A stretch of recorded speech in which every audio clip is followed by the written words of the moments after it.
A gente está aqui hoje, pessoal, para falar um pouquinho mais da constelação familiar.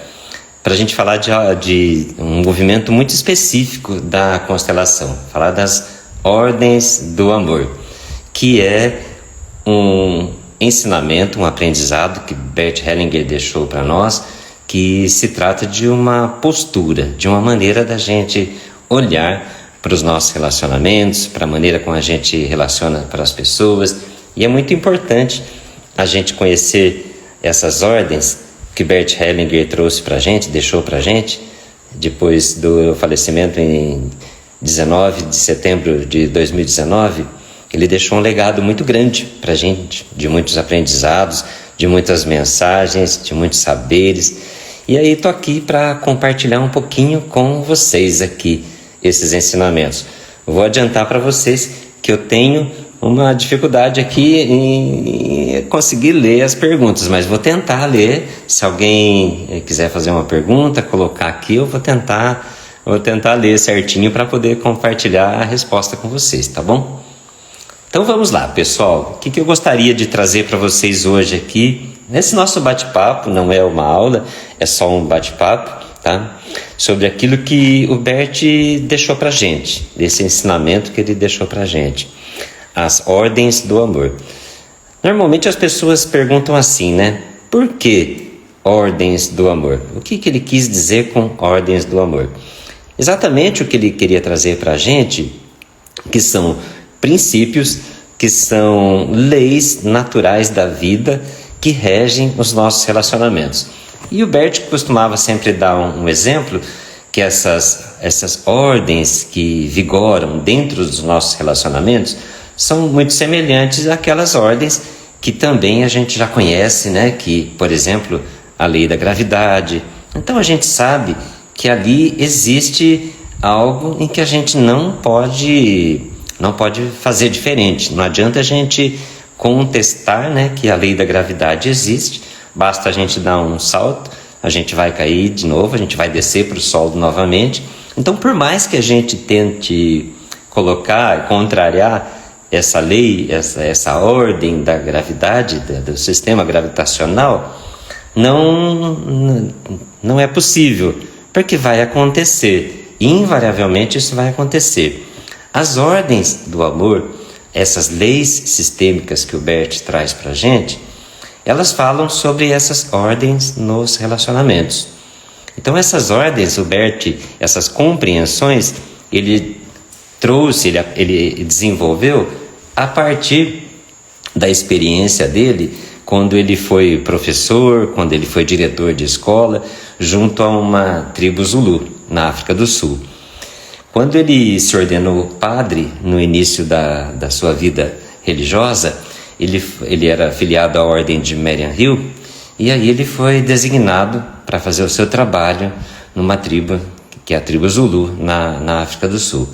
E lá o Bert começou a refletir, a observar que mesmo ali se tratando de uma tribo primitiva, onde os costumes eram primitivos, onde havia diversas vivências, experiências de vida que eram muito diferentes da sociedade ocidental, da cultura ocidental de onde ele vinha, aí ele percebeu que ali tinha alguma coisa diferente, que ali era um pouco diferente do que aquela cultura ocidental da onde ele vinha, e que apresentava muitas dificuldades em relações, mas ele percebeu que ali dentro daquela tribo Zulu, dessa tribo primitiva, era muito mais funcional os relacionamentos. Então ele começou a observar o que é que vigorava dentro dessa tribo primitiva e que também acontecia em outras culturas primitivas com as quais ele também teve contato. Mas foi a partir dessa convivência dele com essa tribo primitiva na África do Sul que ele passou a fazer essas observações. E ele passou a observar, por exemplo, que dentro da tribo Zulu não existia um conceito de justiça e de injustiça. Não havia esse conceito. Todo mundo tinha direito de pertencimento. Ou seja, ninguém, por um ato que cometia na tribo, junto à tribo, por mais nocivo, por mais difícil que esse ato, que um membro da tribo Zulu cometesse, ele era considerado doente e ele precisava de tratamento. De forma nenhuma eles iam expulsar esse membro da tribo e excluir ele do convívio social. Pelo contrário, os mais velhos da tribo, eles se reuniam e viam como pensavam, refletiam como que eles iam tratar daquela pessoa que estava adoecida, precisava de ajuda. Ele percebeu também que dentro da tribo, dentro dessa vivência, dessa convivência com a tribo, também tinha uma ordem muito importante, que era o respeito às hierarquias. Era um respeito, uma hierarquia de precedência daquele que chegou primeiro. Ou seja, os mais velhos, os mais antigos da tribo, gozavam de profundo respeito dos demais membros da tribo. E ele percebeu que isso fazia toda a diferença para que os relacionamentos funcionassem bem, para que os relacionamentos funcionassem melhor. Outra observação que ele fez também, que ali dentro dessa cultura primitiva existia um costume muito forte, uma prática muito constante de retribuir aquilo que recebia. Então, toda vez que uma pessoa ganhava um presente, ganhava alguma coisa, ela sempre tinha uma tendência a retribuir aquilo que ela recebeu. E ele, a partir dessa convivência e dessa reflexão, dessa experiência que ele teve com essa tribo primitiva, o Bert começou a formular alguns pensamentos.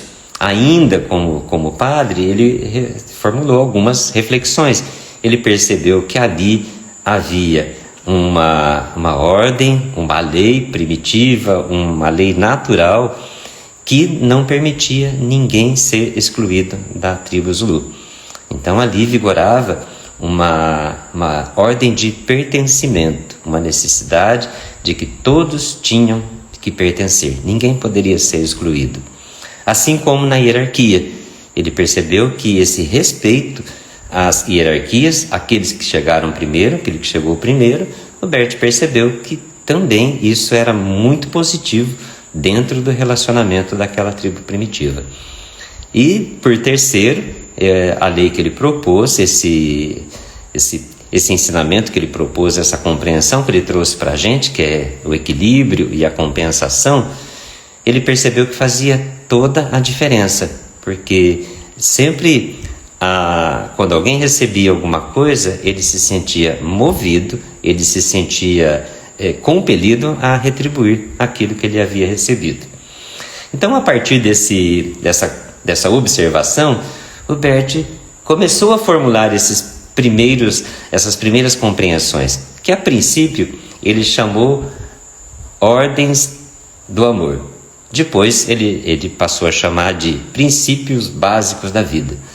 Mais para frente, quando ele desenvolveu as constelações espirituais, ele percebeu que essas ordens, esses princípios, eles seriam princípios básicos, chaves para o relacionamento. Então vamos falar aí um pouquinho mais sobre essas ordens, né? E é muito importante a gente compreender que quando ele fala de leis, quando ele fala de ordens, ele fala de leis naturais, como eu citei de início, como é o caso da lei da gravidade. É uma lei natural, é uma ordem natural e que vai acontecer independente daquilo que eu desafiar essa lei da gravidade.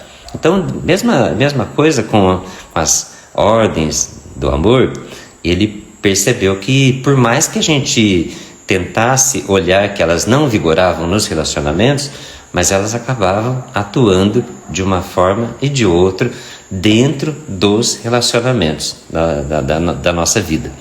Então a primeira que ele formulou, a primeira ordem é a ordem do pertencimento, a necessidade que todos nós temos de pertencer. Então a gente percebe, gente, que quando a gente, por exemplo, é excluído de um grupo de rede social, por exemplo, isso para a gente sempre vai surgir como um desconforto. Nós que somos da espécie mamíferos, né? Que somos humanos, nós temos uma necessidade de pertencer aos grupos aos quais a gente está inserido. E o contexto familiar, o sistema familiar é o grupo mais forte, é o sistema mais forte ao qual nós estamos inseridos. Porque foi nesse grupo familiar que nós nascemos, onde ali o papai e a mamãe cuidou da gente, onde a mamãe nutriu, a mamãe protegeu. Então, é o grupo mais forte, a relação mais forte que nós temos é o nosso sistema familiar. Então, quando a gente exclui alguém importante do nosso sistema familiar, essa nossa consciência de grupo, esse nosso inconsciente coletivo, essa alma coletiva que existe no nosso sistema, ela vai forçar que a gente traga essa pessoa de volta, que essa memória dessa pessoa seja acolhida novamente. Então, por exemplo, é muito comum a gente observar nas dificuldades de relacionamentos, nos atendimentos que a gente faz no nosso espaço, é muito comum a gente observar dificuldades de relacionamento com os pais, de relacionamento entre pais e filhos e principalmente de filhos em relação aos pais. Então, quando a gente tem uma dificuldade com o papai ou com a mamãe e a gente desenvolve um julgamento em relação a eles, a gente está praticando uma exclusão. A gente está excluindo muitas vezes esse pai e essa mãe do nosso amor, da proximidade do nosso relacionamento. E quando a gente faz isso, o nosso sistema, a nossa grande alma, nossa alma familiar, ela não permite, não aceita que isso aconteça. Então a gente vai vivenciar isso como uma dificuldade na nossa vida, porque quando a gente exclui, por exemplo, um pai ou exclui uma mãe, a gente exclui uma parte essencial dentro de mim. A gente exclui algo que está presente dentro de mim desde o momento da minha geração. E aí eu sempre abordo essa questão com as pessoas que eu atendo, porque muitas vezes a gente exclui, a gente julga, porque papai e mamãe de repente foram ausentes, ou mesmo numa criança que foi deixado para adoção e nunca conheceu os pais. Então eu sempre busco essa reflexão com essas pessoas. Você já olhou para o milagre da vida que você representa? Você já olhou para a perfeição que você representa dentro do seu sistema familiar, dentro da sua vida? Essa herança biológica, a herança emocional que papai e mamãe deixou para você e que possibilitou que você existisse. Então, por mais difícil que seja a experiência de vida que nós tivemos, por mais difícil que papai e mamãe tenha se colocado perante a gente, por mais distante que eles tenham sido, que tenha dado um filho em doação, por exemplo, né, e nunca tenha conhecido, tenha tido contato com esse filho, mas eu convoco as pessoas a pensar dessa forma. Para onde que você deve olhar nesse momento? Você deve olhar para aquilo que faltou para você, ou você deve olhar para aquilo que é abundante e que é aquilo que possibilita que você esteja comigo aqui hoje? Então você já refletiu, já olhou para o milagre da vida que você expressa aí em você? Se a gente está juntos, por exemplo, lá no meu espaço de atendimento, é porque a vida foi abundante para você. De alguma forma, aquele homem e aquela mulher que possibilitou que a gente existisse, que a gente estivesse aqui, estivesse tendo experiências, tendo vivências, tendo relacionamentos, sendo feliz, trabalhando, fazendo tudo que a gente faz. Então, se a gente olhar para esse lado, a gente vai perceber que às vezes as dificuldades que papai e mamãe expressou para a gente não são tão pesados assim. O benefício que a gente tem desse encontro, desse homem e dessa mulher, é muito maior do que a ausência que de repente eles podem ter trazido para nós ou podem ter deixado para nós. Eu sempre convido as pessoas a olharem que quando essa experiência, por exemplo, acontece, a gente precisa olhar que talvez papai e mamãe não tinha aquilo que a gente tinha expectativa, eles não tinham para dar. Eles deram o essencial para a gente, deram a vida, deram a possibilidade de que a gente esteja aqui, por exemplo, hoje, nós aqui, conversando, dialogando, fazendo um bate-papo aqui. Então, de nenhuma forma a gente pode excluir, por exemplo, esse pai e essa mãe da nossa vida. Porque se papai engravidou a mamãe, foi embora, sumiu, foi cuidar da vida dele, nunca veio saber do filho, nunca veio saber nenhuma notícia, não conviveu, não brincou. Mas eu digo assim, ainda para essa pessoa que eu atendo hoje, eu falo, olha, ainda assim, esse homem foi um presente para a sua vida. Por mais ausente que tenha sido esse pai, ou talvez até a mãe, por mais ausente que tenha sido, ainda esse encontro desse homem e essa mulher foi um presente. Te deixou a vida, te deixou muitas possibilidades de ser feliz, de construir a sua vida, de viver relacionamentos. Então é para isso que a gente tem que olhar, para essa perfeição, para esse milagre da vida que papai e mamãe deixou para a gente, por exemplo, e agradecer, honrar isso, e não olhar para aquilo que faltou, para aquela escassez, e aí negar para eles o pertencimento, negar para eles essa honra, esse pertencimento, dar lugar para eles na nossa vida. Então, dentro do nosso sistema familiar, ninguém pode ser excluído.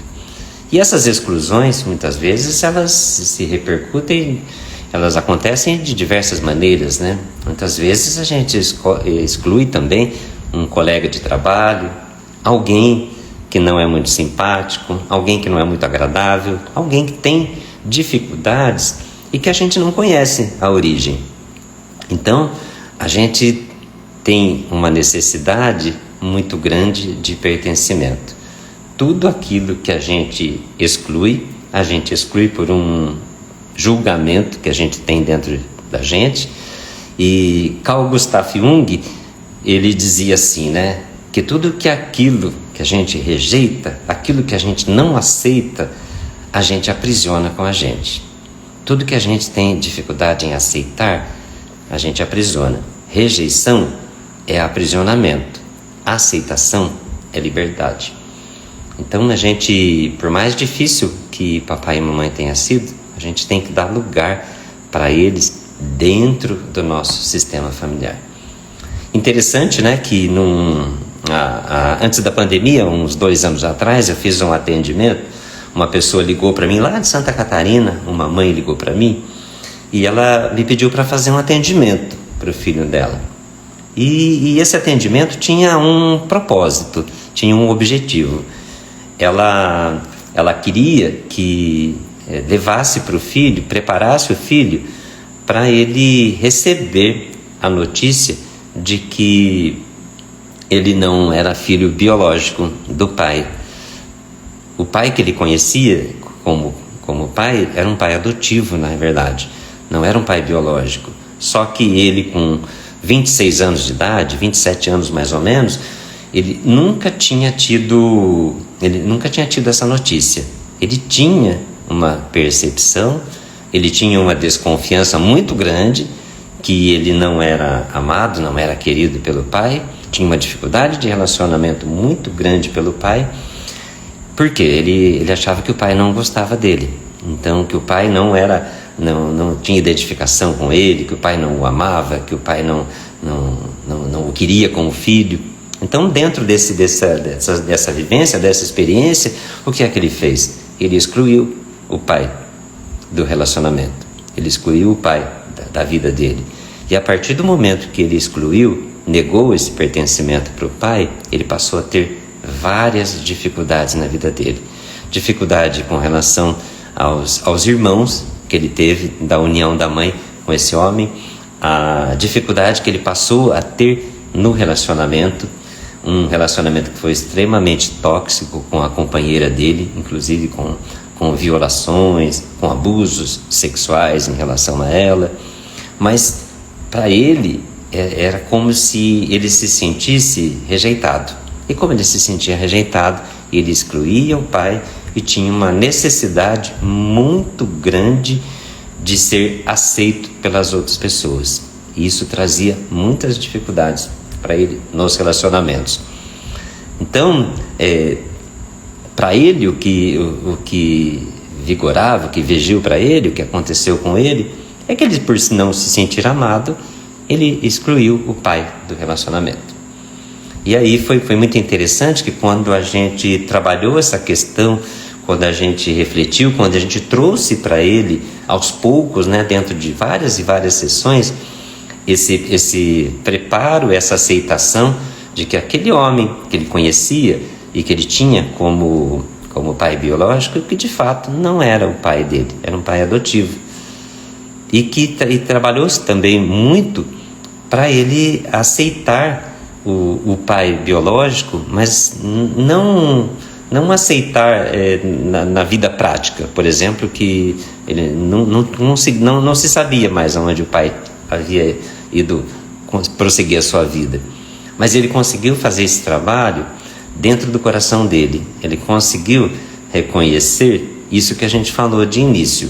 Esse milagre, essa bênção da vida, esse presente da vida, que aquele homem que fez amor com a mamãe, que ele tinha ido cuidar da vida dele e que, na verdade, ele nunca teve notícia de que a mãe estava grávida. Na verdade, foi um relacionamento fortuito de final de semana.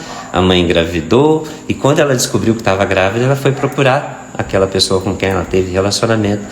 Ele tinha mudado, tinha ido embora da cidade onde eles moravam, tinha ido morar distante, e ela nunca mais localizou esse homem.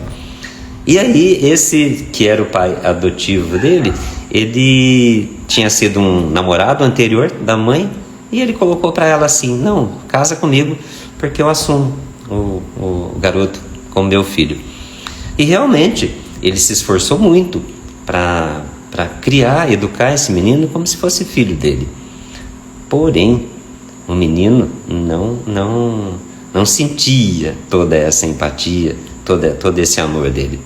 E surgiram mais 2 irmãos, que são irmãos naturais do casal, e aí ficou tudo mais difícil para esse garoto. E ele levou esse sentimento de exclusão, esse sentimento de ausência do pai para o resto da vida dele. Com 26 anos ainda, ele tinha muitas dificuldades: envolvimento com droga, envolvimento com prostituição, violência, abuso sexual com a própria esposa, com a própria companheira.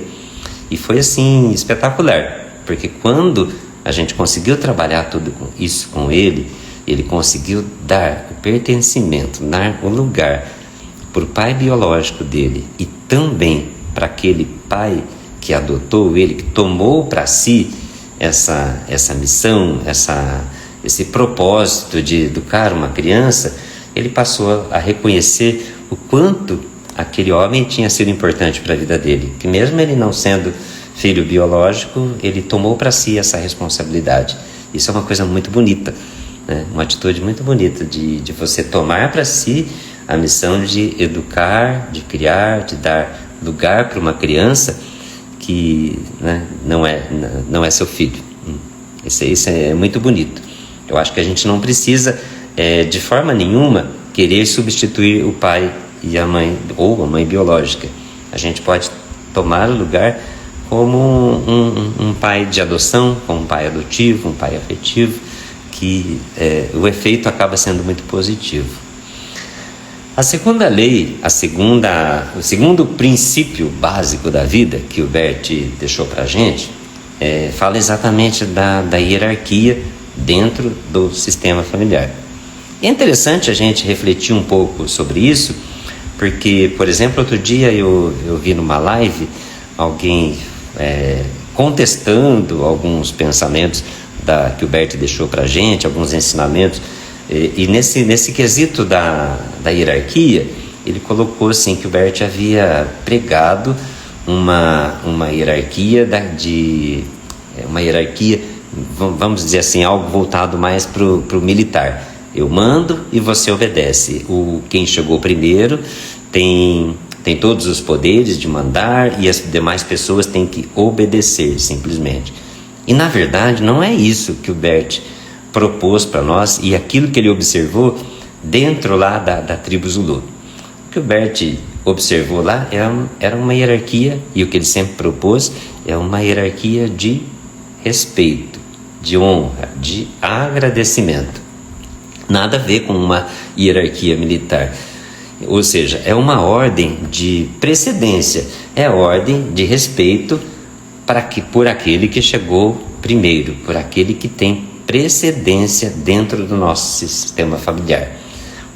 Bert dizia assim, né, que mesmo quando a gente vivencia vários relacionamentos, a gente sempre tem que pensar assim: se eu tiver 10 relacionamentos que terminaram, o primeiro vai ser sempre o primeiro, o segundo vai ser sempre o segundo, o terceiro sempre o terceiro, o atual vai ser o atual relacionamento.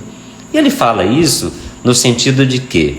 De que a gente, quando a gente teve lá, eu estou no 10º relacionamento, né? Mas eu tive lá o primeiro relacionamento, aquele relacionamento também foi importante para mim. Eu tenho que dar lugar para esse primeiro relacionamento na minha vida. Eu tenho que reconhecer que ele foi o precedente, que ele tem precedência dentro do meu sistema. Porque de alguma forma, mesmo que tenha sido um relacionamento, como a gente diz, tóxico, um relacionamento disfuncional, ele trouxe para mim experiências, aprendizados, ele trouxe ensinamentos para mim que transformaram a minha vida. Que quando eu saí daquele relacionamento, eu não era mais a mesma pessoa que iniciou esse primeiro relacionamento. Então existe, mesmo em relacionamentos que terminam, relacionamentos de casal, existe essa hierarquia dentro do sistema familiar. E a gente tem que dar lugar para essa hierarquia. Mas a hierarquia mais forte que a gente percebe é justamente a hierarquia entre pais e filhos. A hierarquia entre pais e filhos é muito importante porque muitas vezes a gente tenta assumir o papel de pai ou o papel de mãe.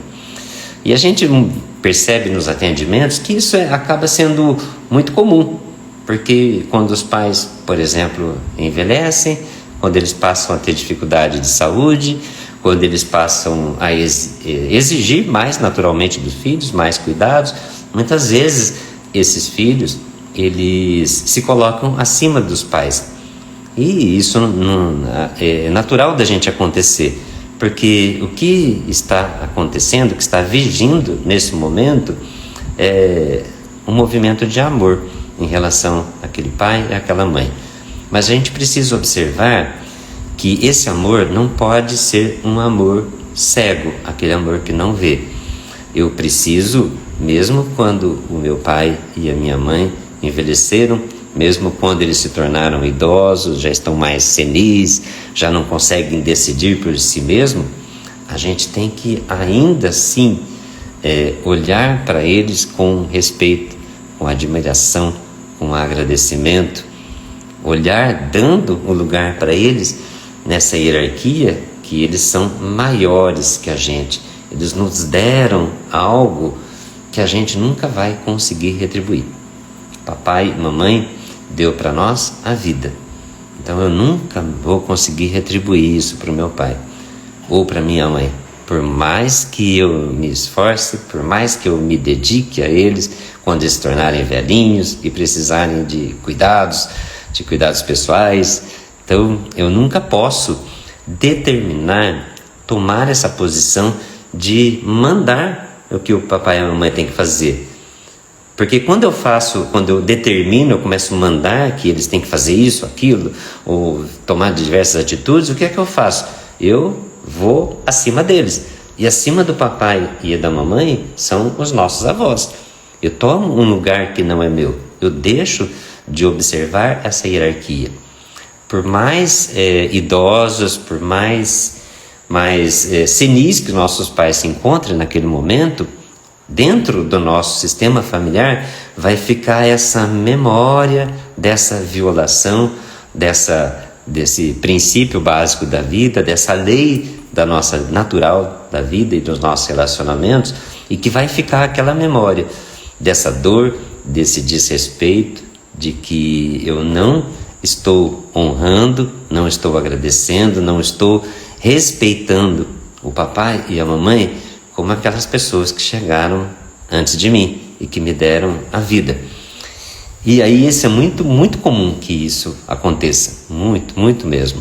Um dia, quando eu fiz uma constelação, fiz várias constelações, vários atendimentos em Joaquim Távora, por exemplo, uma moça que era psicóloga de uma empresa, ela relatou assim a seguinte situação para mim. Eu não tenho facilidade em aceitar as circunstâncias que o meu chefe impõe para mim. Eu sempre contesto o que ele faz. Tudo o que ele faz, eu tenho uma dificuldade enorme para aceitar, para concordar com as ordens dele. E aí eu falei para ela, você já refletiu dentro da empresa que você trabalha, dentro dessa hierarquia que você tem no seu ambiente de trabalho, você já refletiu qual é o seu lugar? Você já refletiu qual é o lugar que você tem dentro desse sistema? Você já observou que tem um papel que pertence a ele e só a ele, e tem um papel que pertence a você e somente a você? E ela refletiu sobre isso. Ela, na semana seguinte, quando eu fiz outro encontro, ela até fez questão de conversar em particular comigo. Ela falou para mim assim, depois que terminou nossa reunião, eu fui para casa e fui refletindo naquela pergunta que você me fez. Qual era o meu lugar dentro do meu ambiente de trabalho? E eu percebi que realmente ali eu vinha causando um transtorno muito grande, porque eu vinha tomando para mim o lugar que era do meu chefe, do meu superior. E isso repercutia diretamente no departamento que ela trabalhava. Então, né, é muito importante, até mesmo nos relacionamentos que são mais distantes um pouco, como é o ambiente de trabalho, quando é a faculdade que eu estudo, que não é um sistema tão forte como é o nosso sistema familiar, é muito importante que a gente observe a hierarquia. E essa hierarquia, ela diz exatamente da gente se colocar, se ver, se sentir, procurar qual é o nosso lugar. Onde é o meu lugar?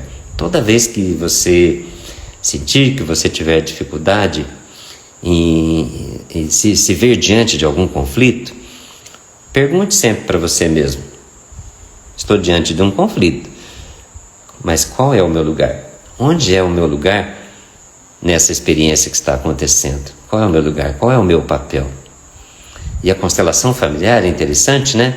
Porque constelação familiar, na língua alemã, inicialmente o Bert denominou de Familienaufstellung, dizia posicionamento familiar. Então, quando Bert desenvolveu as constelações clássicas, eles chamavam dessa forma, Familienaufstellung, ou seja, posicionamento familiar. Qual é o posicionamento dentro da família e dentro, obviamente, dos diversos sistemas que a gente participa? Mais para frente, quando Bert desenvolveu as constelações espirituais ou movimentos do espírito, ele mudou um pouquinho a denominação, ele adaptou um pouquinho mais. Aí ele passou a chamar na língua alemã de Familienstellung, família, Stellung, lugar. Qual o meu lugar dentro da família? Tal é a importância que o Bert percebeu dessa necessidade da gente se colocar, se posicionar dentro do nosso lugar na família e nos outros sistemas que a gente participa, que a gente convive. Então, essa hierarquia, ela se trata de uma hierarquia de respeito. É uma hierarquia que não é uma hierarquia voltada para a obediência, mas sim para o respeito por aquele que chegou primeiro, para aquele que tem uma posição acima da minha, e eu tomo isso com o devido respeito. Nada tem a ver com, por exemplo, você obedecer uma ordem que seja nociva, que seja ilegal. Lembrem sempre assim, não é uma hierarquia de obediência e que eu mando e você obedece, mas é uma hierarquia que você pratica porque você respeita as minhas ideias, respeita o meu posicionamento. Então é um movimento natural de respeitar aquela posição, mas não uma ordem de você obedecer simplesmente. É uma hierarquia que a gente chama de uma hierarquia militar, onde você tem todo um escalonamento e que quem está mais graduado determina aquilo que as demais pessoas devem fazer e você simplesmente obedece. Então, na verdade, o que se busca dentro da hierarquia, dentro da constelação, dentro do pensamento sistêmico da constelação, é justamente essa hierarquia de respeito, né? Da gente buscar sempre qual é o nosso lugar nos diversos sistemas que a gente participa. No trabalho, na escola, na vida, nos amigos do futebol, né? Nas amigas que vão fazer o happy hour. Então, a gente precisa sempre buscar qual é o nosso lugar. Qual é o lugar em todos os sistemas que a gente vivencia e que a gente participa. Aí também, né, dentro dessas ordens do amor, o Bert observou na tribo Zulu também que tinha uma outra ordem, um outro princípio que era muito importante também. E ele observou isso e ele chamou isso de lei da compensação, ou seja, lei do equilíbrio. E o equilíbrio, ele vai vigir nas relações onde as pessoas são iguais.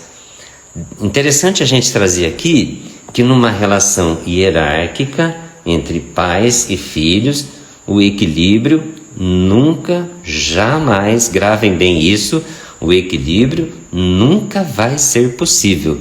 Relação de pais e filhos não é possível o equilíbrio.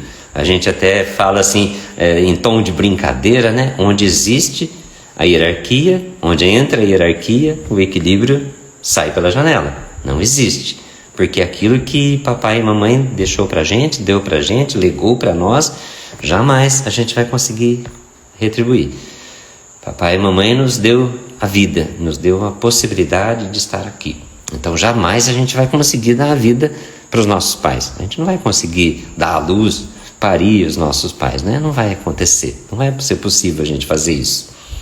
Então, quando a gente fala de compensação, quando a gente fala de equilíbrio, nós estamos falando entre pessoas que pertencem ao sistema num papel de igualdade.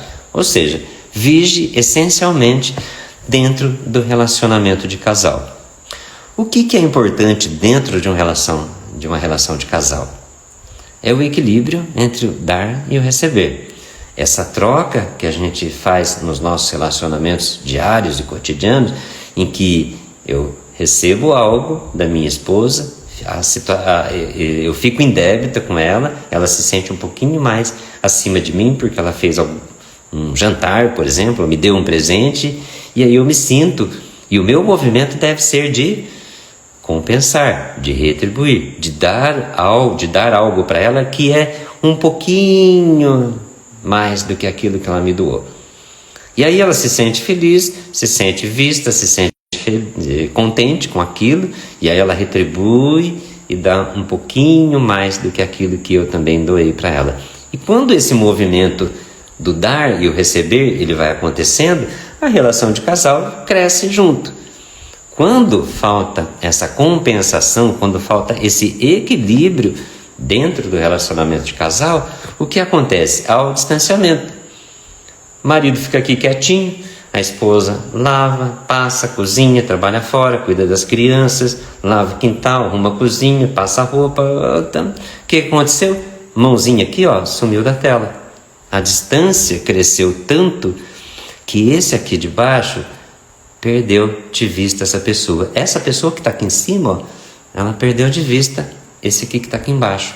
A tendência de um relacionamento onde existe esse desequilíbrio na relação, a tendência é que esse relacionamento vá enfraquecendo, que essa distância vá crescendo entre os dois, e aí o relacionamento tem uma tendência de enfraquecer, talvez dentro do determinado tempo, que varia de relacionamento para relacionamento, que esse que está aqui embaixo, que não conseguiu retribuir nada, ou essa pessoa que era grande doadora, que está aqui em cima, né, que cresceu no relacionamento, a tendência é que ou essa pessoa vá buscar outra pessoa para o seu relacionamento como uma forma de equilibrar.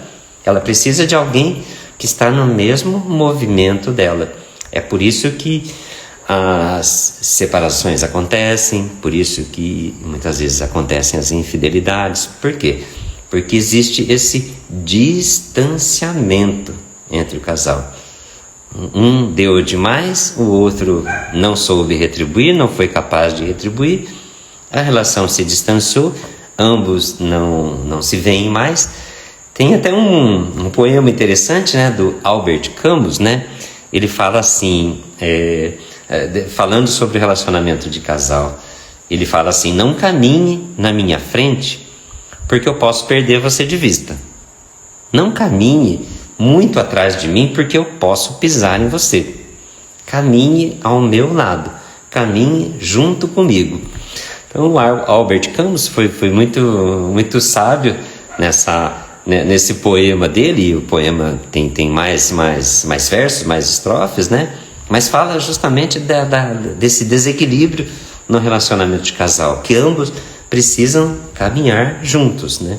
E quando caminham juntos, o relacionamento cresce, o relacionamento se desenvolve, ele se fortalece. Então, a desordem que acontece é quando um não consegue retribuir aquilo que recebe do outro, né? E a gente sempre tem que procurar buscar o equilíbrio. Eu me recordo que há uns tempos atrás eu atendi no meu espaço uma senhora. E foi interessante assim, né? Porque ela estava no último dia de férias, ela era de Santa Cruz do Rio Pardo, e ela falou: olha, o último dia de férias meu, amanhã eu volto a trabalhar, e eu tenho uma empresa que vende artesanato e produção de mulheres aqui da cidade, e eu preciso de um atendimento hoje. Então eu acabei encaixando, arrumando uma forma de atender ela.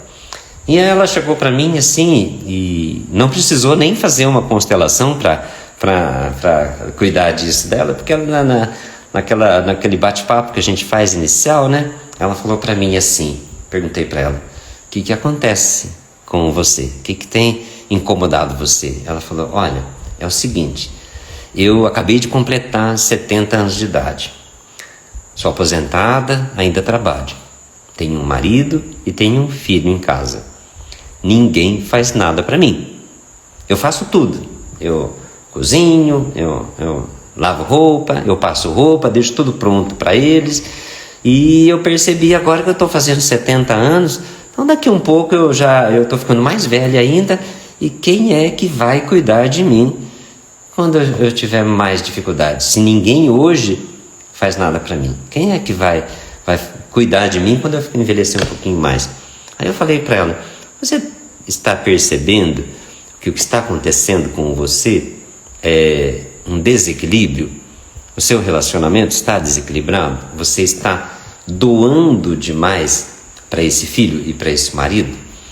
E aí ela falou assim, é interessante porque aí é até engraçado, porque ela falou assim, até uns tempos atrás, né, meu marido ele dava o dinheiro para pagar algumas contas que a gente divide em casa, mas ele me dava o dinheiro e falava: olha, paga lá os boletos na lotérica, você lá paga os boletos.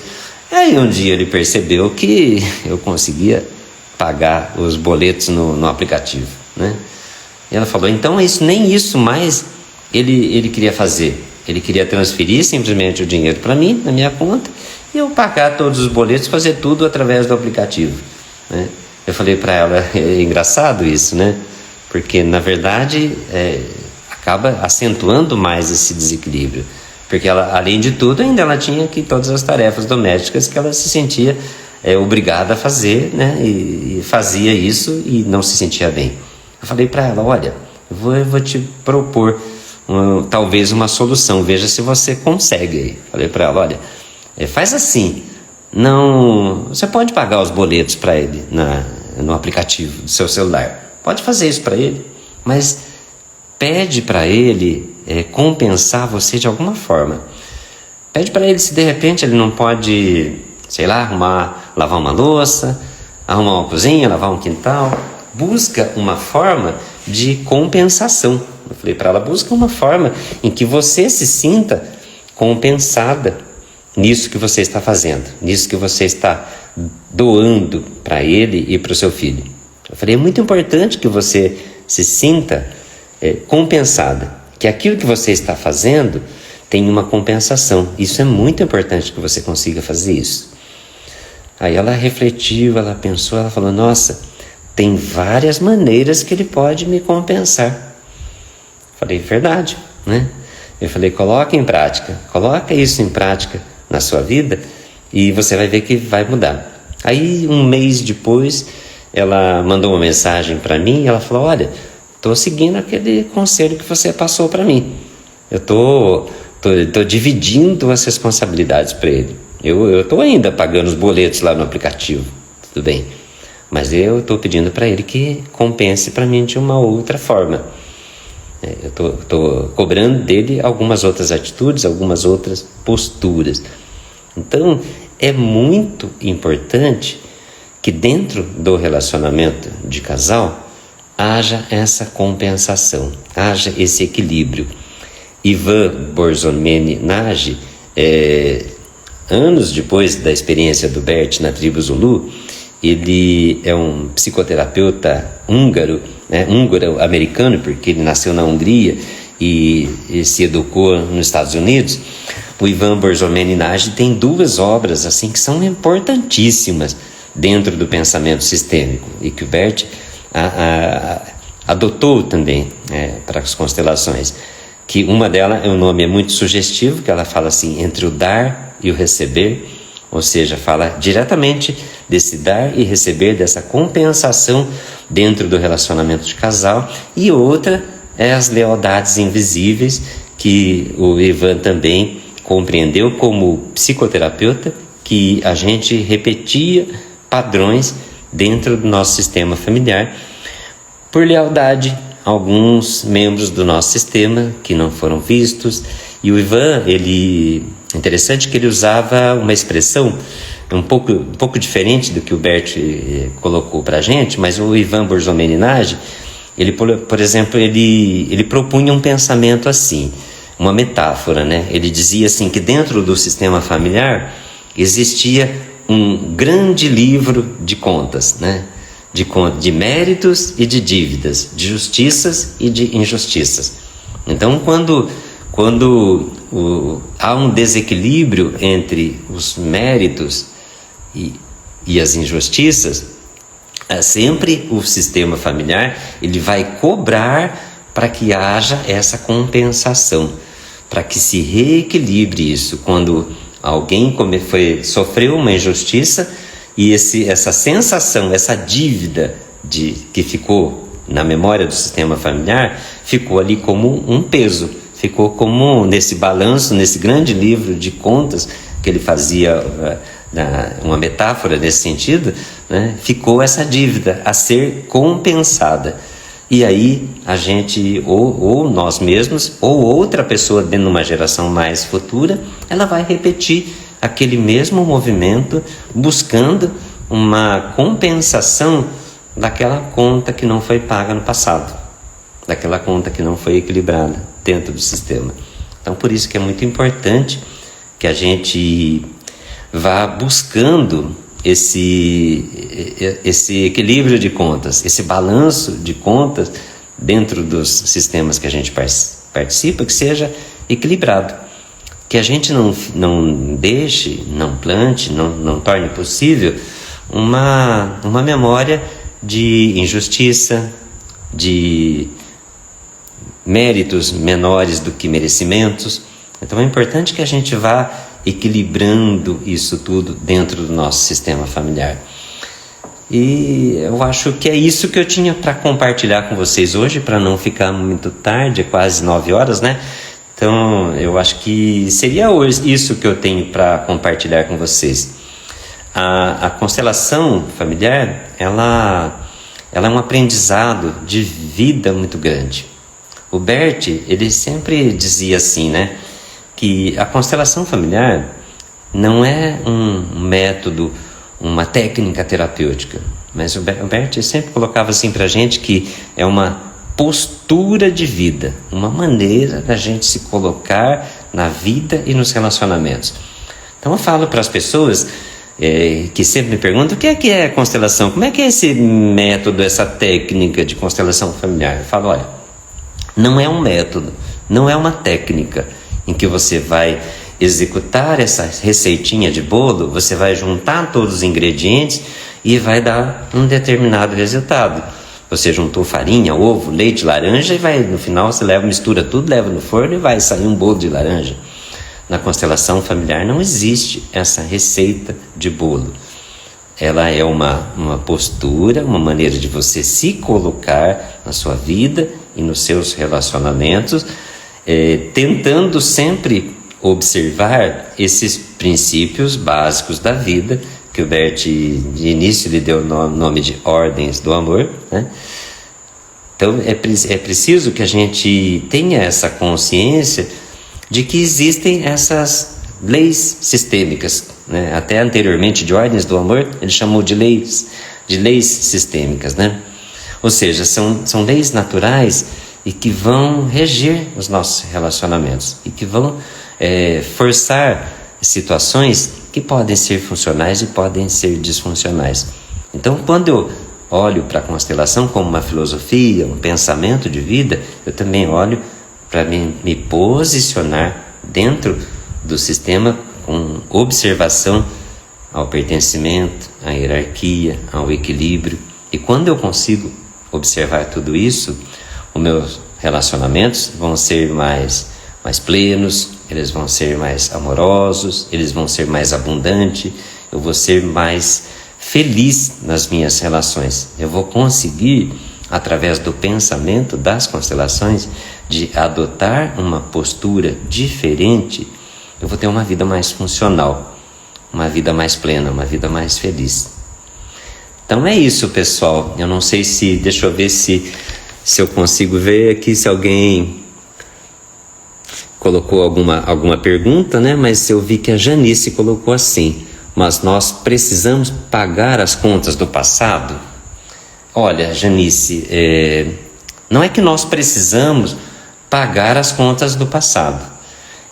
O pensamento deve ser um pouco diferente. A gente não precisa pagar as contas das gerações anteriores. Na verdade, eu não preciso pagar as contas que não foram quitadas pelo meu pai e pela minha mãe. Mas a gente precisa identificar, a gente precisa observar, muitas vezes, se a gente não está pagando essa conta sem perceber. Se inconscientemente a gente não vem pagando essa conta. Ou seja, por exemplo, eu me sinto rejeitada, eu tenho dificuldade com a minha mãe, e às vezes será que eu não estou repetindo o comportamento da minha mãe? Será que a minha mãe também, ela não sofreu uma rejeição, ela não sofreu uma exclusão? Então, se muitas vezes eu estou repetindo um movimento que me traz essa sensação de eu realmente estar pagando uma conta que não é minha.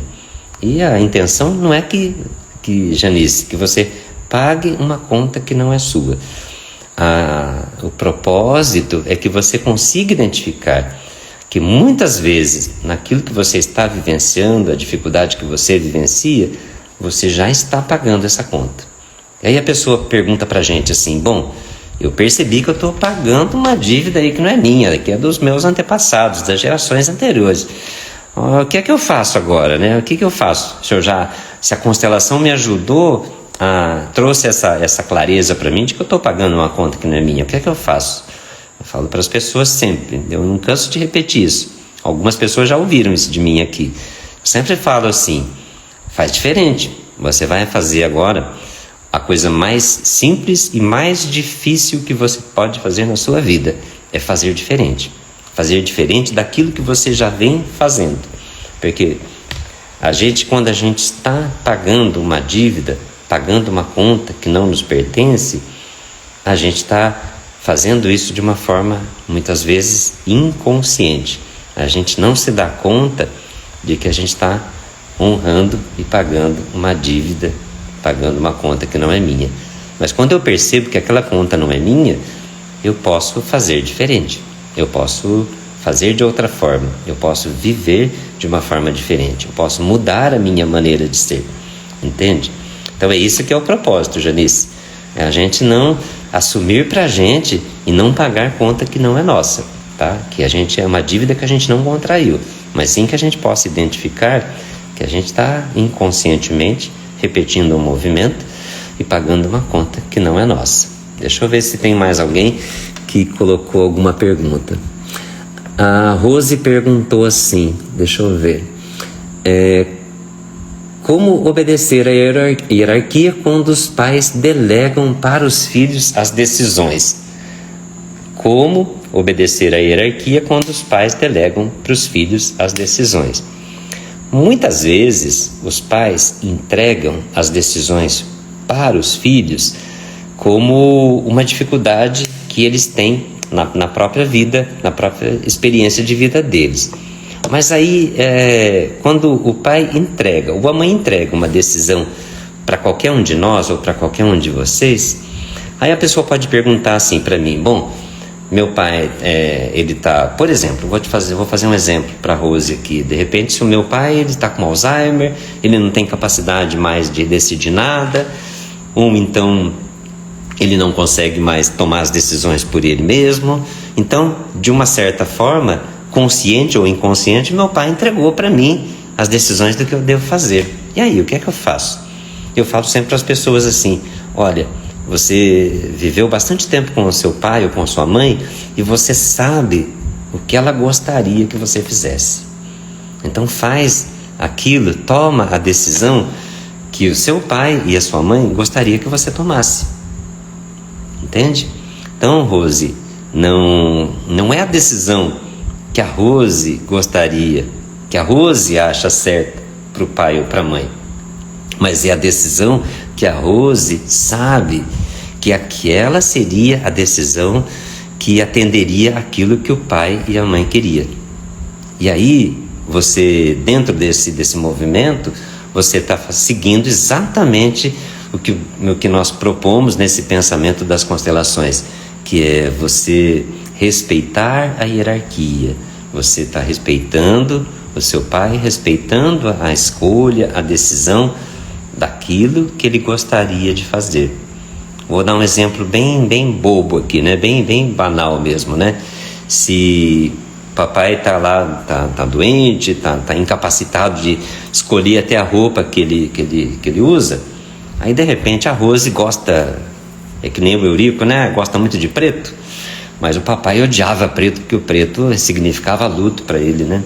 Mas agora o papai está incapacitado de tomar uma decisão, e aí? Eu vou levar o meu pai para ir no médico, fazer uma consulta ou para dar um passeio, aí o que eu vou pôr? Eu vou pôr a roupa preta, que eu gosto, ou eu vou pôr a roupa que ele gostava, da cor que ele gostava de usar?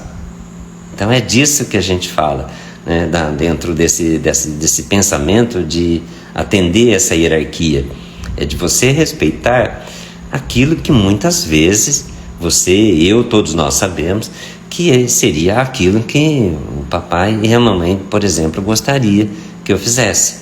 Se eles nunca gostaram da cor preta, porque preto trazia a sensação de luto, então agora que eles não podem decidir mais, eu vou botar uma roupa preta neles, porque eu gosto? Não, né?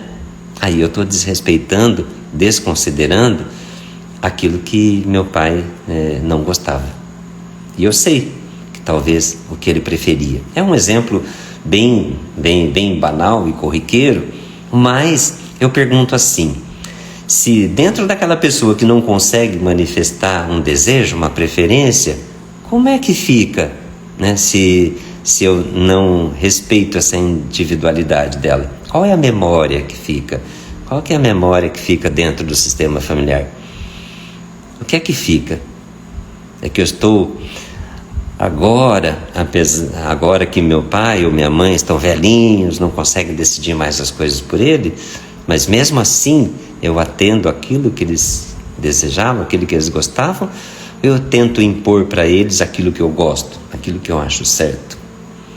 A gente precisa ter, por mais estranho que isso possa parecer, a gente tem que ter um profundo respeito pelo desejo, pela preferência, pela história e pelo destino da outra pessoa, principalmente quando se trata de pai e de mãe.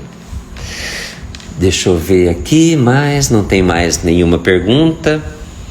Então é isso, gente. A gente já passou de 1 hora. Gratidão pelo tempo que vocês puderam ficar aqui, por ter ouvido. E quinta-feira a gente está de volta aí. Quinta-feira a gente volta a se falar. Se alguém tiver preferência aí por um determinado tema, de uma determinado bate-papo que queira colocar aqui, pode compartilhar. Entra no meu Instagram, no meu direct, me manda uma mensagem. Lá na minha bio tem o meu WhatsApp, né? É só clicar no link da bio, tem o WhatsApp, manda uma mensagem para mim: olha, Eurico, eu gostaria que você falasse sobre tal tema, se a gente bater um papo, conversar, um bate-papo informal, uma conversa informal sobre determinado tema. Aí a gente desenvolve, a gente vem aqui para a gente conversar um pouco e trazer um pouco dessa compreensão para vocês aqui, tá bom? Então, grande beijo, pessoal. Muito obrigado pelo tempo que vocês estiveram aqui. Foi uma alegria poder compartilhar com todos vocês. Se, por exemplo, se porventura ficou aqui alguma pergunta que eu não consegui responder, porque por mais que eu tento adaptar o meu óculos, eu não consigo ler o que está escrito aqui nos comentários. Então eu tento ler lá no computador, mas tem um delay, tem um atraso. Então às vezes quando eu vou ler, a mensagem já está lá para cima. Mas pode entrar no link da bio, tem lá no link, tem o meu WhatsApp, então pode mandar lá uma mensagem, ou mesmo no direct para mim, da dúvida que ficou, da pergunta que não foi respondida. Vai ser uma alegria poder responder, poder compartilhar com vocês. Muito obrigado, fiquem com Deus, obrigado por estarem aqui, foi uma honra poder contar com vocês, tá bom? Grande beijo, pessoal.